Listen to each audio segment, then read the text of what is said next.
இந்த விழாவில் எனக்கு முன்பாக பேசி அமர்ந்திருக்கக்கூடிய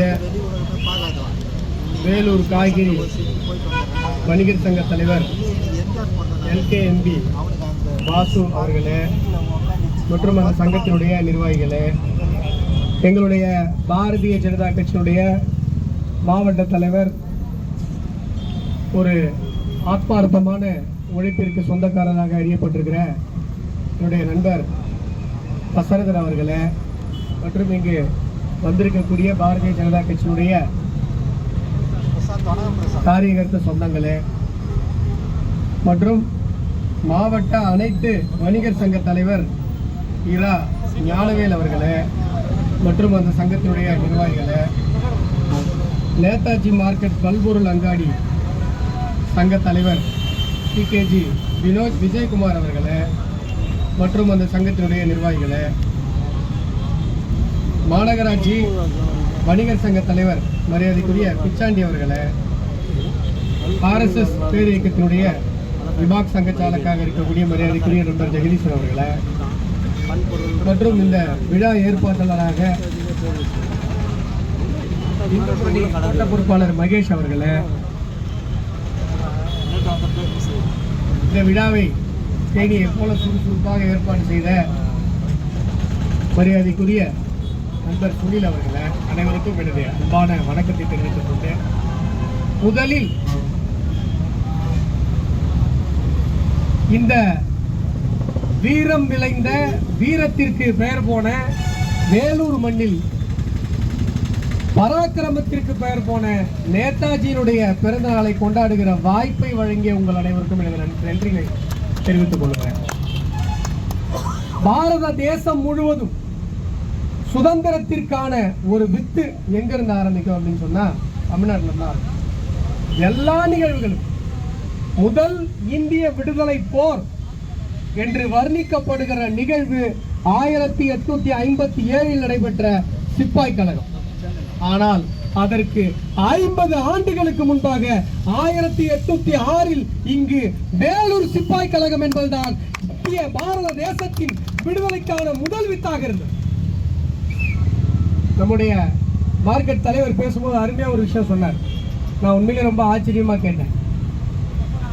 இந்திய தேசத்தினுடைய சுதந்திரத்திற்கு பிறகு இந்த மார்க்கெட்டிற்கு பெரும்புகழ் கொண்ட நம்முடைய பெருந்தலைவன் நேதாஜி அவருடைய பெயர் வைக்கப்படவில்லை. அதற்கு முன்பாக 1945 ஆண்டிலேயே இங்கு இருக்கிற வியாபாரிகளால் சேர்ந்து நேதாஜி அவர்களுடைய பெயர் வைக்கப்பட்டிருந்தது என்று சொன்னால், இங்கு இருந்த வியாபாரிகள் எவ்வளவு தேசப்பற்றோடு எவ்வளவு விழிப்புணர்வோடு இந்த தேசத்தினுடைய சுதந்திர போராட்ட வரலாற்றை அன்றே அறிந்திருக்கிறார்கள் என்பதை நாம் அறிந்து கொள்ள முடியும். 1945 என்பது வரலாற்றில் மிகவும் முக்கியமான ஒரு வருடம். அந்த வருடத்தில் நேதாஜி மார்க்கெட்டிற்கு நேதாஜி சுபாஷ் சந்திர போஸ் அவர்களது பெயர் வைக்கப்பட்டிருக்கிறது என்று சொன்னால், அப்பொழுது இருந்த வியாபாரிகள் அந்த வரலாற்றை அந்த அளவிற்கு புரிந்து கொண்டிருக்கிறார்.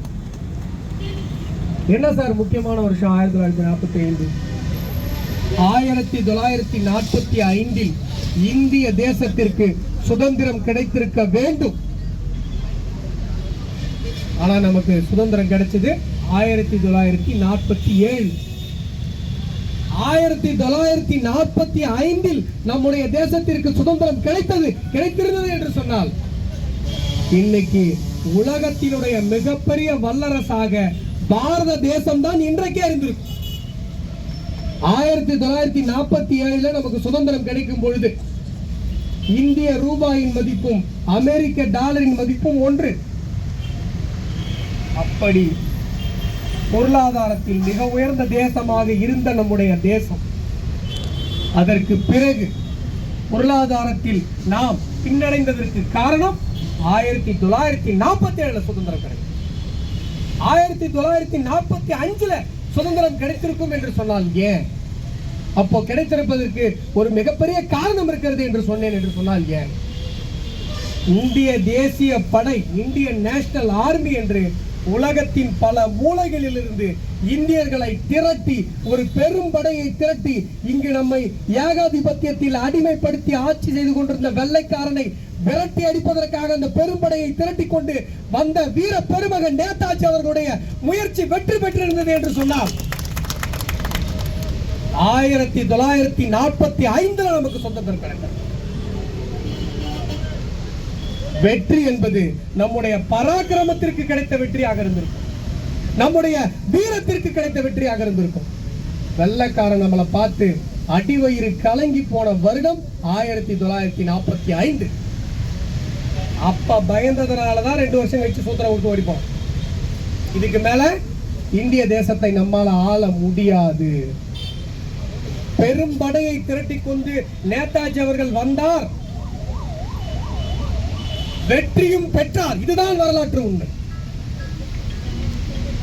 அந்தமான் பகுதியை கைப்பற்றி அங்கு நம்முடைய தேசத்தினுடைய முதல் சுதந்திர கொடியை பறக்க விட்டவர் நேதாஜி அவர். 1945 அந்த பகுதியில் இருந்த வெள்ளைக்காரர்களை ஓட விட்டுட்டு அங்க அந்த பகுதியை முதல்ல கைப்பற்றார். அந்த படைகள் இந்திய தேசம் முழுவதும் முன்னேறி வந்து கொண்டே இருக்கிறது. 2ஆம் உலக போர் நடந்து கொண்டிருக்கிறது. ஹிட்லர் நமக்கு ஆதரவு, நேதாஜிக்கு ஆதரவு. அந்த பக்கம் ஒரு புறம் சிங்கப்பூர்ல இருந்து நமக்கு ஆதரவு. இதுல ஒரு மிக குறிப்பிடத்தகுந்த ஒரு விஷயம், நேதாஜி படையில் பெரும் திரளாக இருந்தவர்கள் நம்முடைய தமிழர்கள். சிங்கப்பூர்ல இருந்து பெரும்படை தமிழர்கள், தமிழகத்திலிருந்து பெரும்படை நம்முடைய முத்துராமலிங்க தேவர் அவர்கள் தலைமையில் ஒரு மிகப்பெரிய ஒரு பெரும்படை நேதாஜியினுடைய கரங்களை வலு சேர்த்தது. இந்த படையெல்லாம் சேர்ந்து இந்திய தேசத்தில் வெள்ளைக்காரர்களை ஓட விட்டு அந்த தருணம் நம்முடைய வரலாற்றில் ஒரே ஒரு சின்ன ஒரு பிரச்சனை. சும்மா இல்லாம ஜப்பான்காரன் என்ன பண்ணிட்டான்னா அமெரிக்காவுடைய பேல் ஹார்பர்ல போய் ஒரு குண்டை போறான். அமெரிக்கா அதுவரை 2ஆம் உலக போர்ல கலந்து கொள்ளவில்லை. இங்கிலாந்து உள்ளிட்ட நாடுகள், ஜப்பான் உள்ளிட்ட நாடுகள் 2 பிரிவாக பிரிந்து ஒரு 4 வருடங்களாக அந்த உலக போர் நடந்து கொண்டிருக்கிறது. பேல் ஹார்பர்ல போய் வெள்ளைக்காரன் அந்த குண்டை போடுறான் பாருங்க. அமெரிக்கா உள்ளவர், அமெரிக்கா உள்ள வந்து ஜப்பான் மேல லிட்டில் பாய்னு ஒரு அணுகுண்டு ஹிரோஷிமா நாகசாகியில போடும்பொழுது 2ஆம் உலக போர் முடிவுக்கு வந்தது.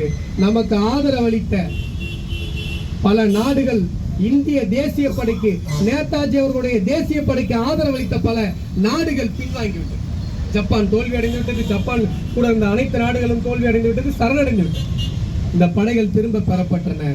அந்த நாள் நம்முடைய வரலாறு மாறி போச்சு.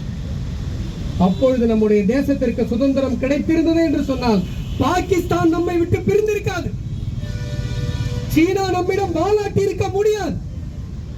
இன்றைக்கு உலகத்தினுடைய மிகப்பெரிய பொருளாதார தேசமாக, மிகப்பெரிய சக்தி வாய்ந்த தேசமாக இப்பொழுது நாம் மாறிக்கொண்டிருக்கிறோம். ஆனால் 1945 நாம் மாறியிருப்போம். அந்த வரலாற்று வாய்ப்பை நாம் இழந்துவிட்டோம். ஆனால் நாம் எல்லாம் பெருமை கொள்ளக்கூடிய இன்னொரு விஷயம் இருக்கு.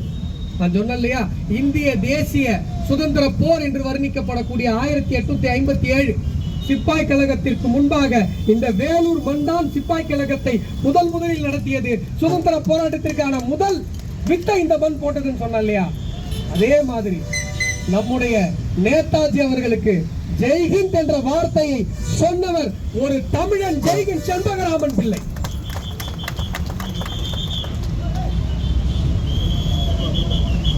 ரெண்டு வருஷம் நேதாஜி அவர்கள் இல்ல, மறைஞ்சிட்டாருன்னு சொல்லிட்டாங்க, செத்து போயிட்டாருன்னு சொல்லிட்டாங்க வெள்ளக்காரன். 2 வருஷம் கழிச்சு ஆசாத் ஹிந்துன்னு சொல்லி ஒரு வானொலியை நேதாஜி அவர்கள் துவக்குகிறார்.